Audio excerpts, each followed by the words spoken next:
So, I am wondering, why do men never ask a girl on a date anymore?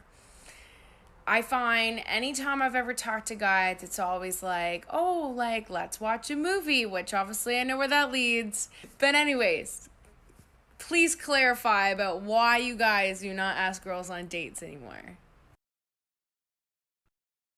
Guys, this might be the only time I'll ever say this at the start of a video, but the point made by this woman in the clip is absolutely right. A lot of men are choosing not to date women anymore. Like she said, they'll say, "Hey, let's watch a movie. Come on over. My house is free." Anyway, to avoid wasting any time, I'll get straight to the content. Here's 5 reasons why this is happening. Men are waking up and not taking women on proper dates anymore. Number 1. Quite simply, the woman isn't relationship material. This is the thing about a lot of guys. A man might be happy to hook up, spend the night with a woman who's potentially 2-3 points lower than himself. It's not uncommon for 6 out of 10 guys to spend nights with 4 out of 10 women. However, these men will almost never want to take these women on proper dates, show his friends, or pretty much ever be seen outside in public with her. In most cases, a guy will only do these things if he believes a woman is on or around his level. This is the first criteria for which a man will begin to take a woman seriously and give her the time of day. Otherwise, why would a man spend time and money trying to jump through hoops when he knows he's more attractive? The second criteria that's also necessary and explains why a woman may not be relationship material even if she's attractive is because she doesn't meet certain characteristics guys see as necessary for relationships. Common bad characteristics include, but not limited to, having a promiscuous past, cheated on any previous partners, vain social media accounts, having a history of drugs, being on OnlyFans, and so on. And the point is, a lot of guys will be more than happy to date these women casually, inviting them over for short-term fun, but the vast majority of them wouldn't dream of seeing them long-term despite the fact they may be physically attractive enough.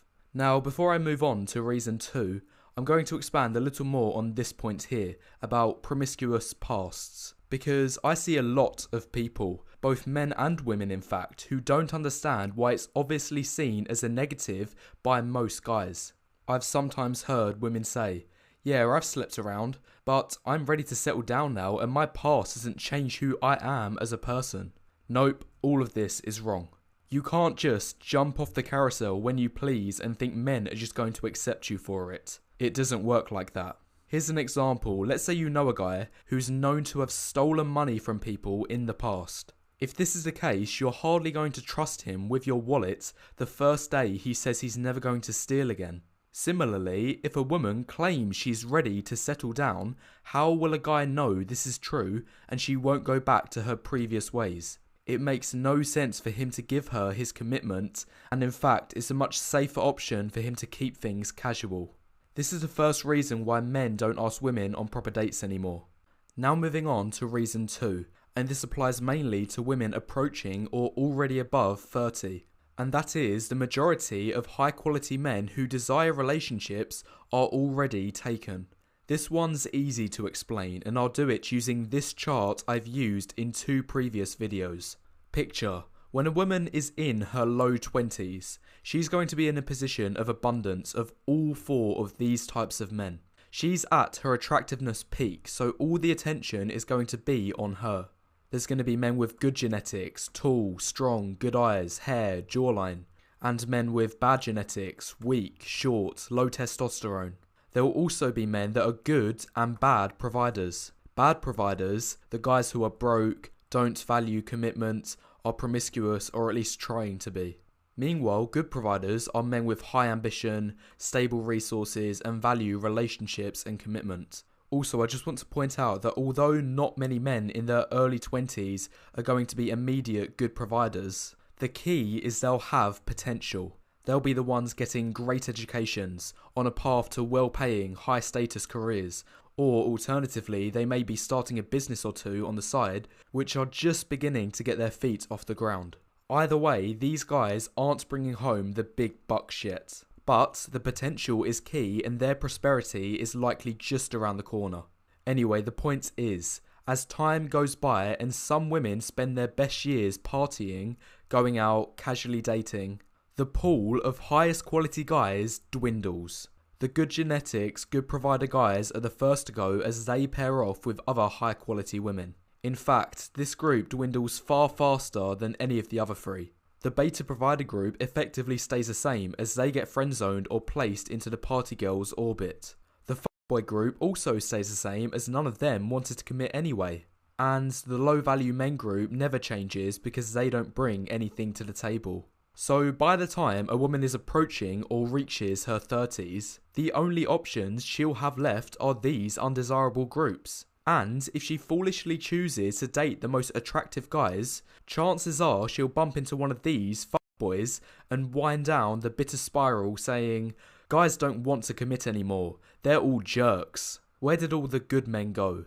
But the reality is, maybe she had chances with the highest quality guys who wanted relationships when she was in her youth, but she declined the offers so she could spend more time partying. Additionally, adding one more point to this, even if there are a few high value men that are left at her age, or some of the beta providers ascend to high value men, chances are they'll want to date the younger, most attractive girls in their early 20s. They have the value to do it, so why wouldn't they?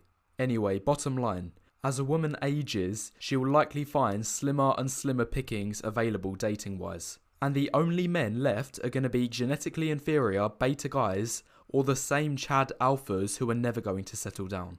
Okay, so those are my first two reasons, and now I've got these out the way, now is a good time to press the like button and leave any thoughts you have in the comments below, as it helps the YouTube algorithm. Now moving on to reason 3, why women are getting asked out on fewer dates. And that is, the possible backlash of guys asking women out and getting rejected is way too high nowadays. Here's what I mean by this. In 2022, if you get rejected by a girl, it can take a matter of minutes for her to exponentially multiply the social damage you will face. This is especially true if your social circles intertwine a fair amount. I've seen screenshots like this before, and if you can't see what's happened here, a man has innocently asked a woman out over text. 1 minute later, it is screenshotted and uploaded to social media by the girl for the eyes of potentially thousands of people, and then bam, any social stature this man previously had is annihilated. And it's also the woman who gets the offer can amplify her received validation. Anyway, the point is, this magnification effect has only been possible since the explosion of social media about 10 years ago. Prior to this, the potential negative consequences of rejection weren't anywhere close to being on the same level. Previously, if a guy asked a girl out, he got rejected. The worst that could happen is she tells a few of her friends and his reputation is a little damaged. But nowadays, our social circles are just way interconnected. The poisoning of the well effect I've talked about in previous videos is so strong right now. Now moving on to reason 4. And this leads on from the last point and shows why men are now just asking women to come over. As I'm about to explain, it is a far, far safer option. So, the way I see it, unless a woman is really low value and will take any source of male attention as an ego boost, it's likely she'll actually feel ashamed of the fact guys regularly ask her for hookups. She'll think, do guys think I'm easy? Do they think I'm unworthy of a relationship and only view me as a fun time? Have some of the guys I've been with in the past spread a bad word about me? You see, when women get asked to come over, unless she's low value, she doesn't actually take pride from the offers. She'll in fact have a reduction in self-esteem after a guy has lowballed her like that. Meanwhile, when a woman gets asked on an official date, she'll feel a massive amount of gratification from that and see herself in very high regard. She'll think, look at these men, they want to court me, take me places, spend money on me. This means I must be high value and for reasons unrelated to my natural beauty. My own conversations confirm this. I've had some really in-depth conversations about this with women recently, and what I've always found is their proudest moments are when they get asked out on a real date by a guy. And whether they're interested in him or not, they always take it as a huge internalization of validation. On the flip side, in these same conversations, women's most envious and bitter moments are stories about themselves hooking up with a guy only for him to never see her again the next day. They describe it as feeling used. This reinforces the point that women are not at all proud of being offered casual intimacy from a guy, as it shows nothing in terms of validating their non-physical value. Therefore, getting to the main point, from a guy's perspective, it is a far safer option for him to offer casual intimacy first, as he knows there's only a minute chance it will backfire on him, as the woman is unlikely to spread word around about his offer for an ego boost. Now on to reason 5, entitlement and expectation a man should pay on dates. I've noticed recently a lot of women out there are wanting to have their cake and eat it too. Here's a simple question. Why would a man want to go on dozens of dates with a woman when it's going to add up a ton and chances are won't even lead anywhere? And no, the notion of men make more money so they should pay is no longer relevant or justified. Like, I understand why men were expected to pay for everything 100 years ago when women weren't making money, but now society has changed, so both men and women are working and both are financially able to put money on the table. And even putting aside for a second the financial part of the equation, and more taking a look at the moral side. In my eyes, it makes zero logical sense why one sex should have to pay for the other. To me, this inequality sounds like the very definition of sexism. Secondly, a lot of women have double standards within themselves. For some men, a woman may expect him to take her out on a bunch of dates, give her constant attention, be available, and make him wait for intimacy, and that's if he ever gets it. Meanwhile, for a different type of guy, who she may barely know from an online dating app, she'll simply show up at his house and have intimacy with him for free, no strings attached. This is the inequality.